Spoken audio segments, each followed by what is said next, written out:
Aujourd'hui, je vous propose de réaliser un masque qui est basé sur celui du CHU de Grenoble, mais comme vous voyez, la couture verticale et centrale a totalement disparu. J'ai résolu le problème en utilisant exactement la même idée que j'avais déjà utilisée pour le masque bec de canard de la Fnor, c'est-à-dire que j'ai fait des plis. Il y a un pli de chaque côté du nez et vous avez deux plis en dessous du menton qui donnent en fait un certain espace pour la respiration. Ce masque englobe très bien le bas du visage. Voici une vue de l'intérieur. Vous voyez, il y a quand même pas mal d'espace. Au niveau du nez, il y a une coulisse dans laquelle vous pourrez faire passer un lien que vous voulez pour que le masque plaque correctement au niveau des joues et du nez.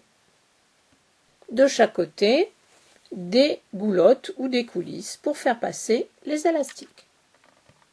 Voici le patron que vous pourrez uniquement télécharger sur mon site web, dont voici l'adresse: couture de périne en un seul mot, point, mon site en un seul mot, -orange.fr. Ceci est un demi-patron, vous aurez à le mettre sur la pliure. Le patron en entier ressemble à ceci. Ce patron a subi plusieurs transformations. Comme vous pouvez voir ici, vous avez la forme donc du patron du CHU de Grenoble. Donc j'ai essayé plusieurs plis, j'ai fait plusieurs prototypes. Celui-ci ne me satisfaisait pas trop à cause des épaisseurs ici sur le nez. Le bas, c'était moyen. J'ai essayé autre chose. Là, pareil, j'ai essayé de faire quelque chose avec le haut, mais c'était pas concluant non plus. Le bas, bon, pas de commentaire. Donc, j'ai pris beaucoup d'heures pour arriver à ce patron qui, je pense, est correct. Si vous me le permettez, j'aimerais rajouter un tout petit mot sur le patron. Ceci est la taille femme ou ado. J'ai pris trop de temps à concevoir ce patron, donc je n'ai pas fait les autres tailles, mais rien de plus facile pour les créer. La forme du patron est simple et j'ai fait exprès. Donc, pour les messieurs, rajoutez tout autour 1 cm ou 1,5 cm à la forme. En ce qui concerne un masque pour les enfants de 7 à 12 ans, vous allez enlever ici, à l'intérieur, 1 cm ou bien 1,5 cm. Découpez tout autour. Si vous voulez un masque pour un enfant de 3 à 6 ans, découpez 2 cm à 2 cm et demi aussi tout autour. Vous voyez, c'est vraiment très facile à créer. Évidemment, pour chaque patron, n'oubliez pas de bien marquer les plis autour du nez. Les plis en bas sont évidents. Utilisez le patron et découpez 2 morceaux de tissu. J'utilise ici du tissu réversible, donc j'ai 2 morceaux de tissu extérieur. Avec le patron, reportez sur les tissus les points qui symbolisent les plis qui se trouvent de chaque côté du nez. Pour les débutantes, je montre très rapidement comment faire un pli. Le point du milieu, poussez-le vers l'intérieur, faites rejoindre les 2 points ici et rabattez le tissu ainsi. Et vous avez 3 couches. Mettez une pince pour maintenir en place et faites la même chose avec les autres plis. Il se forme un V. Maintenant, faufilez dans la marge de couture. Pliez la partie doublure en 2.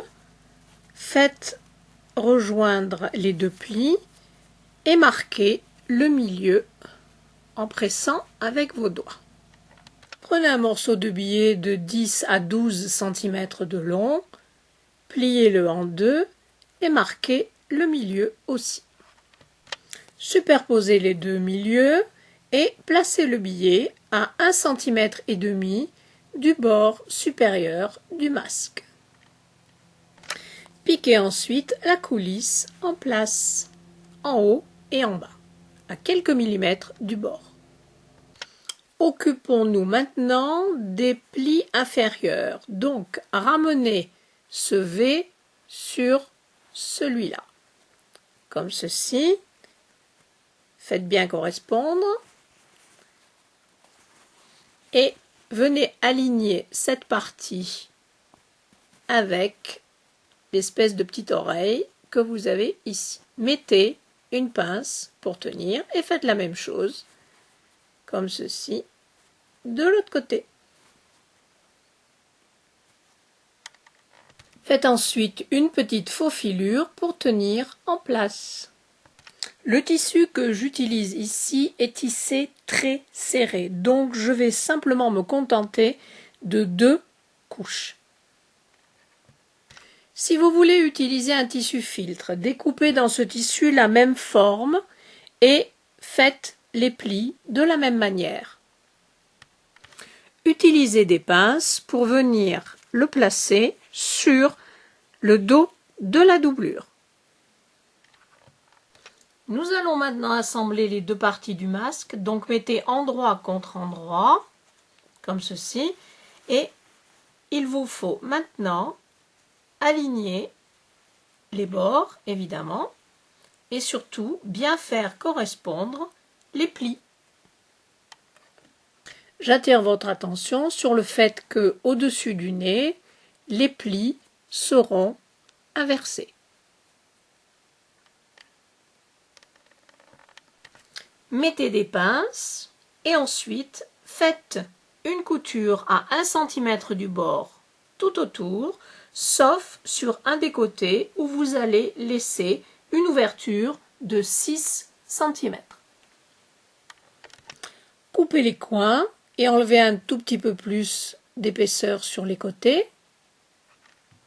Au niveau du nez, vous voyez, le bord est là, enlevez quand même pas mal d'épaisseur et faites la même chose en ce qui concerne évidemment en dessous du menton.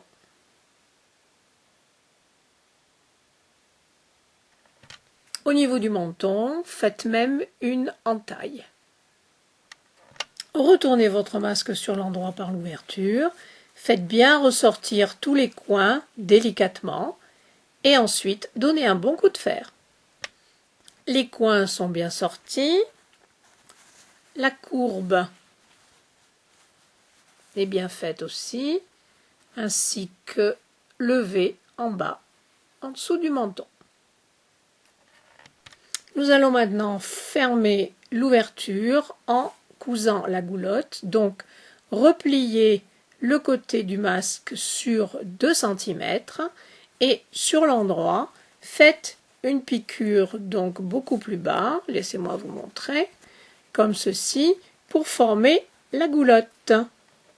Dans la goulotte, vous déciderez de faire passer des élastiques simplement pour attacher autour des oreilles, ou bien vous pourrez y glisser un élastique beaucoup plus long qui fera le tour de la tête, comme je vous l'ai déjà montré dans le tutoriel de ce masque. Pour maintenir le masque proche du nez et des joues, j'utilise volontiers des cure-pipes ou bien des chenilles. Je les plie en deux, je les aplatis et je les fais glisser dans la coulisse. N'oubliez pas que cette chenille doit être remplacée à chaque usage. Ce tutoriel est maintenant fini. J'espère qu'il vous servira et je vous dis à bientôt. Au revoir.